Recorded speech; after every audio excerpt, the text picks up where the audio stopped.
Hey guys, D1sco here, and today I'm reacting to the Dead by Daylight Stats 2025 year in review thingamabobber.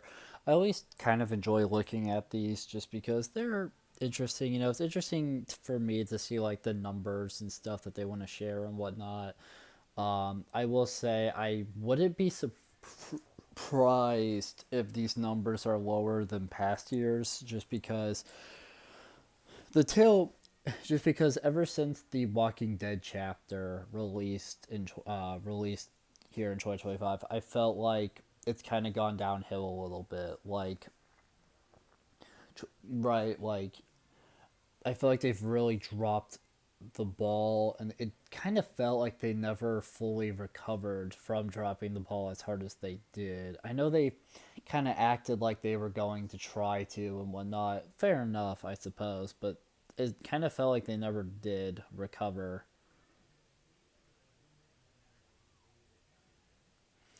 But yeah, so I'm definitely excited to see these stats, if nothing else, just out of curiosity. So let's see what we got here. With what was 1 year coming to a close and another approaching, we want to look back at the last year and marvel at some of your accomplishments in the fog, from brutality to boldness, killer and survivor. Thanks for making this a year to remember. Even though you guys made this year a year to remember because it sucked. What a shit motherfuck! Turning into the angry video game nerd over here. What were they thinking? Alright, let's do this. Killer stats. Pallets destroyed 1,154,771,915 pallets destroyed. I guess that makes sense.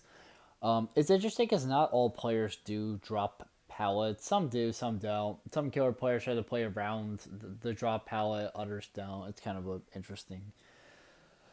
It's kind of an interesting thing. I remember needing pallets for a challenge, and I was essentially playing friendly, trying to get it. But the four survivor players that I went up against never dropped pallets, so I got a free 4K because they never dropped pallets. So basically, as soon as we were into a chase, it was only a matter of time before, I downed and hooked them. So I ended up getting a 4K that match. That was kind of funny.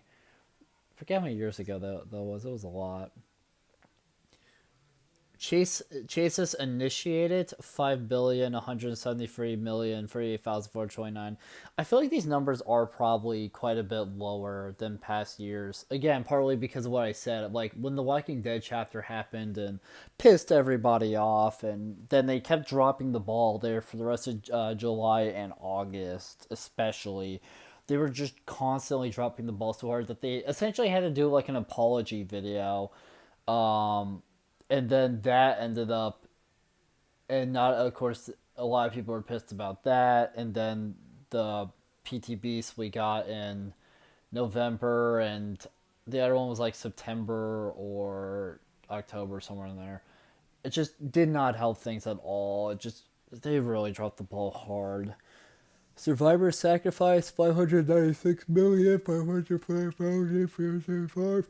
That number feels really low to me than some past years, and I think it's partly just due to how much 2025 sucked. What were they thinking?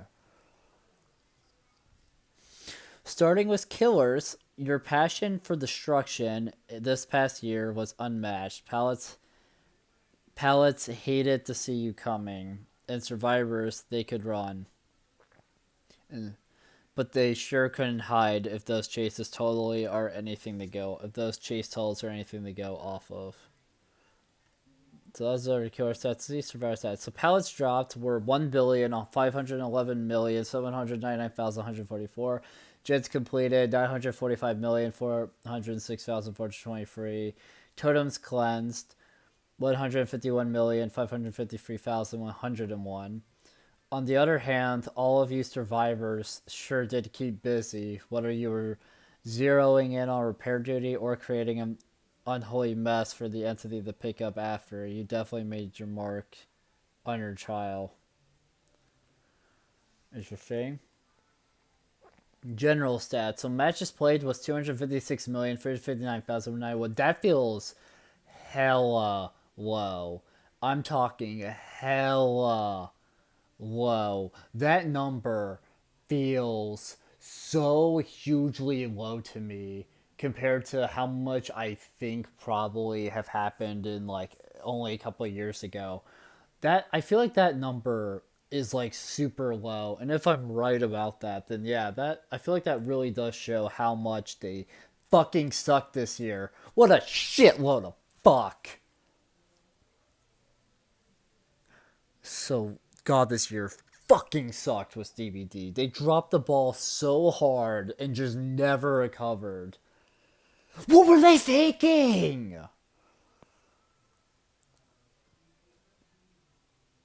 What a shitload of fuck this game turned out to be this year, huh? God damn.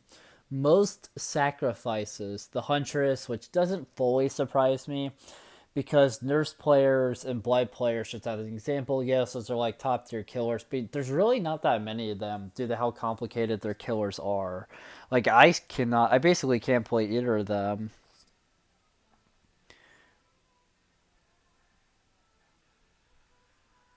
I basically can't play either character, either of those characters because they suck. Huntress is a little bit easier than that, but she still takes quite a bit of skill. But I know she's like, according to some past stat things, I know she's like been consistently like one of the most played killers in the entire game lately. So I guess that makes sense. Yeah, so Huntress has the most sacrifices with 32,361,995. And again, that number feels low. Like I really do feel like they just really dropped the ball this year, and just never recovered. It's kind of the vibe that I get when I like looking at some of these numbers. I'm not saying that's of course true, but that's like these numbers just feel really low, especially compared to like some past years for the game. Yeah, there are some frustrations with the game, but at least they didn't have such a horrible like like end to the year for like 6 months.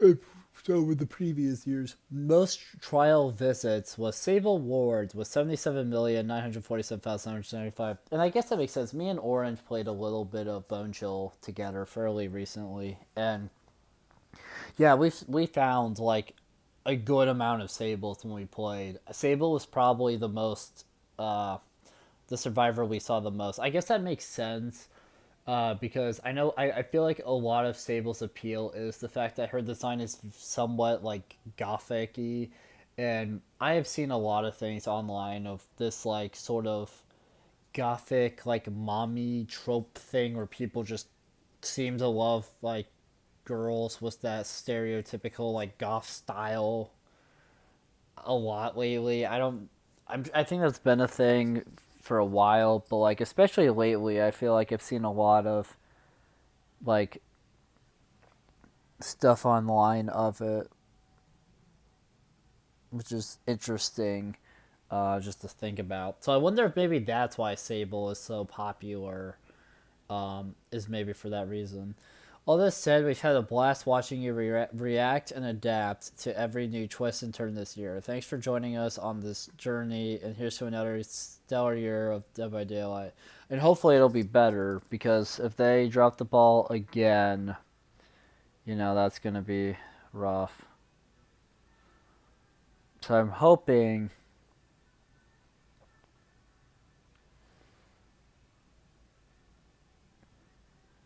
So I'm definitely hoping that they recover. Uh, but yeah, so I guess that's all the stats they wanted to share with us. And overall, yeah, I like looking at these numbers because I feel like they fluctuate a lot every year of the year. And something that I definitely am curious about is if the horrible release date and whatnot of the Walking Dead chapter didn't happen, like would those numbers potentially be higher? Something else that I'm curious about with those numbers is this: the Springtrap chapter to celebrate the 19th anniversary of this game existing brought in a lot of new players, and I get just simply for the fact they could finally play a spring trap and whatnot. And another thing that I'm curious about is because a lot of, like, I would say 90% of the people that got brought into DVD because of just Springtrap's inclusion and nothing else left the game. I wonder how much that also affected stats. Like, if more people got hooked onto the unique gameplay and whatnot of DBD, I'm curious how higher those numbers could have been, especially. But I feel like the Walking Dead chapter is a big thing to consider here when we're thinking about these stats and why they're the way they are, because they feel really low to me. Partly because this game dropped the ball for they dropped the ball for like 6 months there. So apparently they turned into LJN, laughing, joking, numbnuts there for like 6 months at least. It's kind of what it feels like happened, and they just dropped the ball really hard, and it like legitimately feels like they never recovered. Obviously, I don't know if that's true or not, but that's kind of how it's been perceived by people.